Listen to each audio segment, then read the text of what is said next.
você que é um historiador, qual que é a dimensão política que essa CPI teve? Assim, a gente viu que, a partir dela, a vacina apareceu, a dimensão, do ponto de vista da saúde pública, acho que está muito bem dosada hoje, mas a dimensão histórica dela na tua avaliação? Sem medo de errar, foi a CPI, a Comissão Parlamentar de Inquérito mais importante da história do país.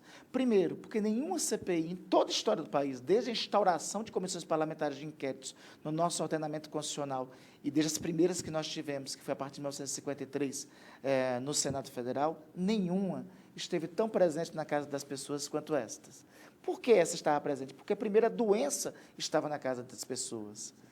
Quase mais de 700 mil brasileiros foram vitimados, foram tirados da vida por conta da pandemia. Outros milhões adoeceram por conta da pandemia. Segundo, as pessoas, no começo, em especial no começo da CPI, estavam dentro de casa. Então, viam aquilo com a identidade do problema que eles estavam vivendo. Em terceiro lugar, a CPI desnudou o negacionismo bolsonarista. Veja, até fevereiro de 2021, o governo dizia que para resolver a pandemia era cloroquina.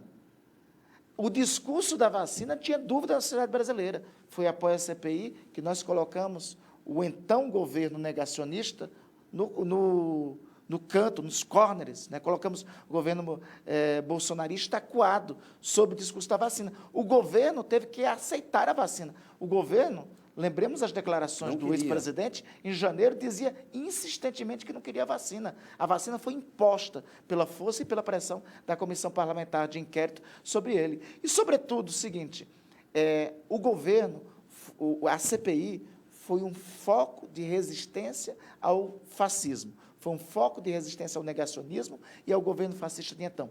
A última rácio que estava resistindo às intentonas até aquele momento, até aquele instante, era o Supremo Tribunal Federal. A Procuradoria-Geral da República estava capturada, o Congresso Nacional tinha poucos espaços de reação, então foi o segundo espaço institucional, a segunda trincheira de resistência e de defesa da democracia brasileira. Randolfo, você fez direito, na CPI teve um debate sobre a tipificação do crime de genocídio, acabou não se tipificando, mas eu acho que o que aconteceu ao longo da pandemia e depois a questão do genocídio do povo Yanomami também, né, com questões sanitárias, inclusive, envolvidas, a negação de recursos de saúde para a população em Yanomami, meio que acabou com essa discussão se pode chamar o Bolsonaro de genocida ou não. É genocida, né?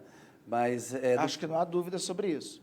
Se existir alguma dúvida em relação a isso, basta ver o que ocorreu com o povo Yanomami, né? Todos os elementos levam ali claramente a um projeto de Estado, a um projeto de governo, melhor dizendo, voltado para exterminar um povo.